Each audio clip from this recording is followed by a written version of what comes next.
y'all that are out this morning. As always, hopefully the message I have today is definitely what I want from Christ. As you can see on the screen, I got love on there. Today we're going to talk about a little bit about love. Today I want to talk about one of me and Vicky's favorite movies called Fireproof.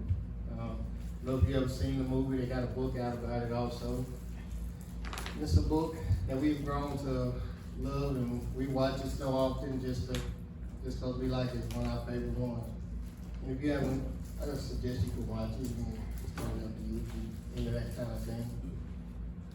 But there's one part of that movie where the father and son is discussing his marriage. And the son is telling his father, he's done all these things for his wife. They're on the verge of separating. He's done this, he's cooked, he's cleaned, he's done all these things he's putting into her to show her that he loves her. And at the end of that, he asked his father this question. He said, how am I supposed to show love to someone over and over and over who constantly rejects me? It's a good question that we get to ask ourselves sometimes, don't it? And today I want to talk about some parts of what love is. The first part I want to talk about in love is how love looks is patience. In Ephesians 4:2 it says, with all lowliness and meek, with long suffering, forbearing one another in love. Love makes you kind, and kindness makes you likable. Where you are kind, people want to be around you. They see you being good to them, so they want to be good to you. In Proverbs 3:3-4. Let me do Proverbs 14:29 first. Actually, I don't even have Proverbs 3 and 4 in here. Sorry about that. He that's slow to wrath is of great understanding, but he that is hasty of spirit is folly. And then we'll go to Proverbs 15:8.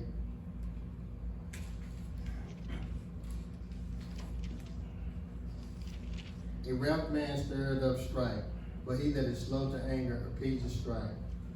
Kind people find favor wherever they go, don't they? Have you ever seen that person, no matter what room they're in, where they go, whether it's people that don't believe in the things that they believe in, like the things that they like, that probably don't even want them to be there, but people still are nice to them. They still show favor to them because they're kind. They're kind-hearted. You can see it in them. No matter how you treat them, they're nice to you.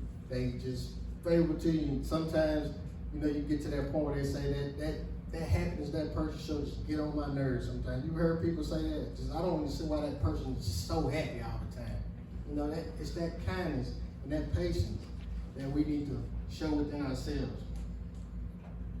When you're operating from that kindness, you carefully how you treat your spouse ever. Being unnecessarily harsh, you are sensitive to their tender. Even if they say hard things to you, you bend over backwards to make the words easy for them to hear as possible. You speak in truth and love.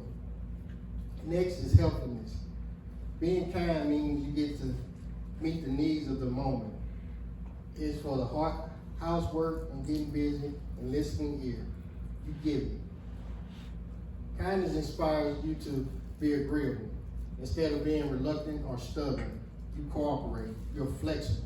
Rather than complaining and making excuses, you look for a reason to compromise and to accommodate. Kindness thinks ahead. Then takes the first step. It doesn't sit around and wait to be promoted or coerced. Before getting on the couch, they don't require the other to get his or her act together before showing love.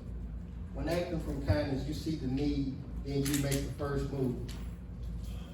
Jesus described kindness and the love in the parable of the Good Samaritan in Luke chapter 12.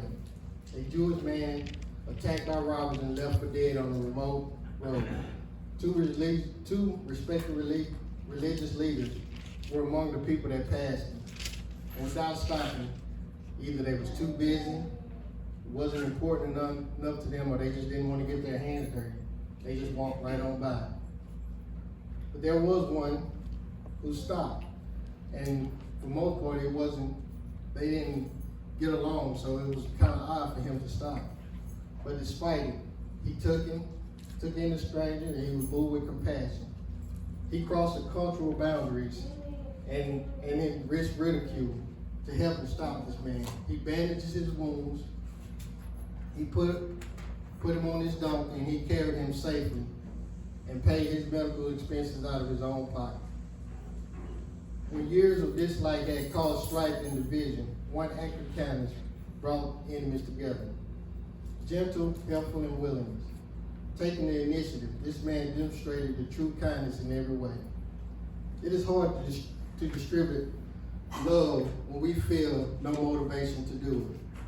But love is a test, is a true sense and not based off feelings. Rather, love determines to show thoughtful action even when there seems to be no reward. You'll never learn to love until you learn to just demonstrate kindness. The next part about love we want to talk about is selfishness.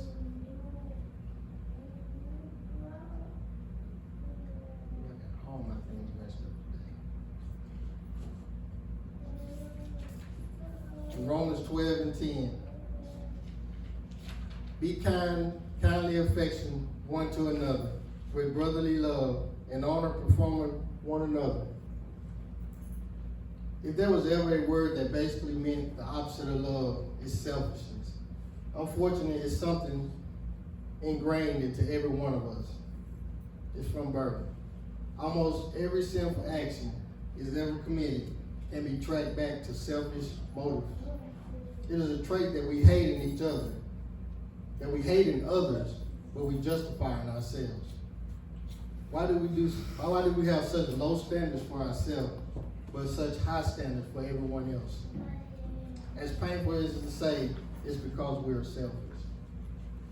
One ironic aspect of selfishness is that even as a generous action can be done in a selfish motivation, it is to gain bragging rights or expect to receive a reward when we do it. Even you do it a good thing to deceitfully manipulate another person, you're being selfish.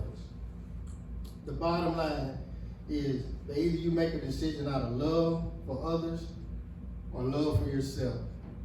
You can't be acting out of real love and selfishness at the same time. In Ephesians 2 and 3, let nothing be done through strife or vainglory, but in lowliness of mind, let each esteem.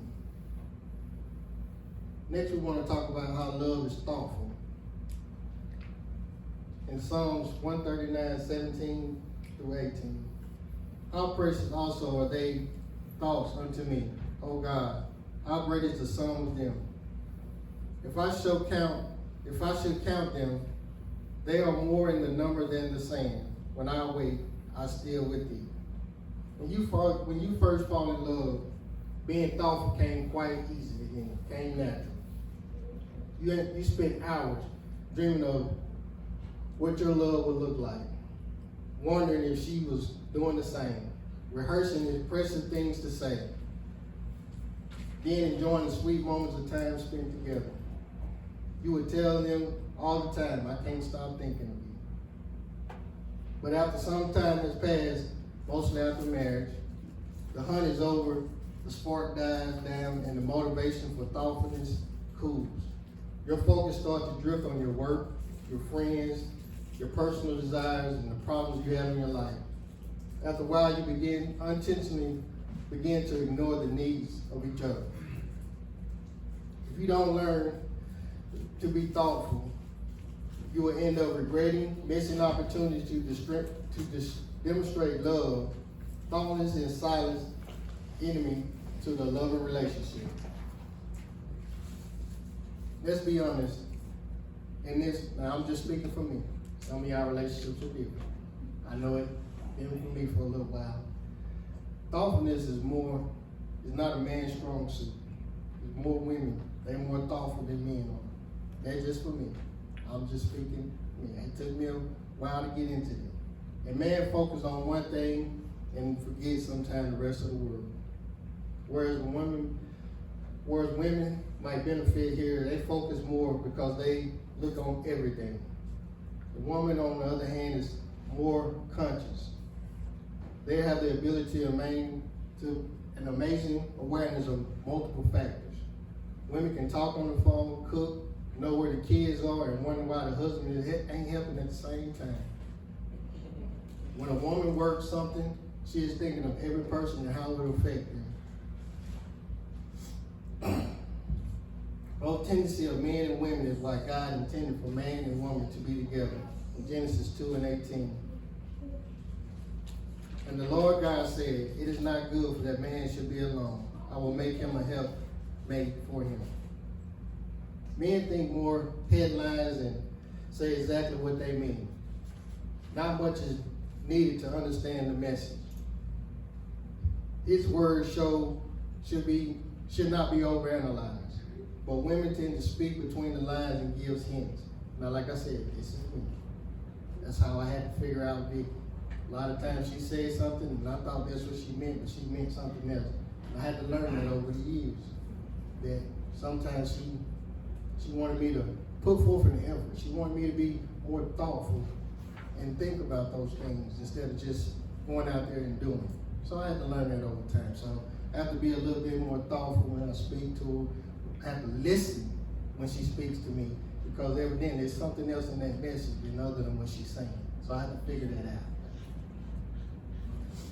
If a couple doesn't understand this about one another, the result is endless disagreements.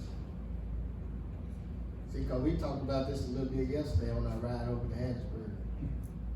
She was saying something. She had these ideas and these thoughts, and she said something to me earlier, but I didn't know.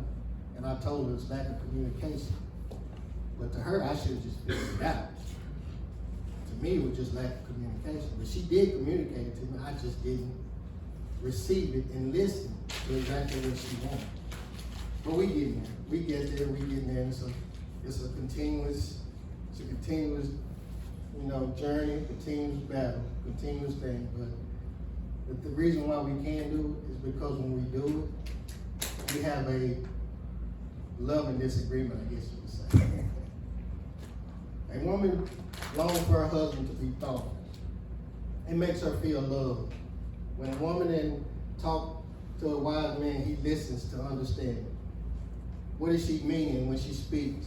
But to piece together for himself to show how thoughtful he is to her. If he doesn't, then explain why some women get mad at their husband without telling them, because she believes he should have figured it out.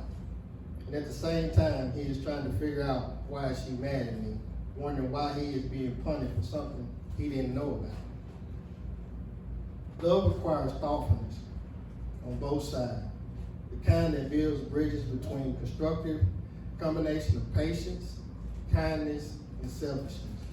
Love teaches us how to meet in the middle, to respect and appreciate how a spouse uniquely thinks.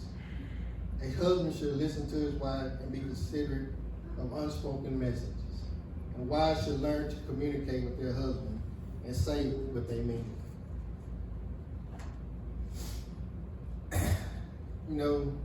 At the beginning I asked, one of the questions he asked his dad is, make sure I get the question right.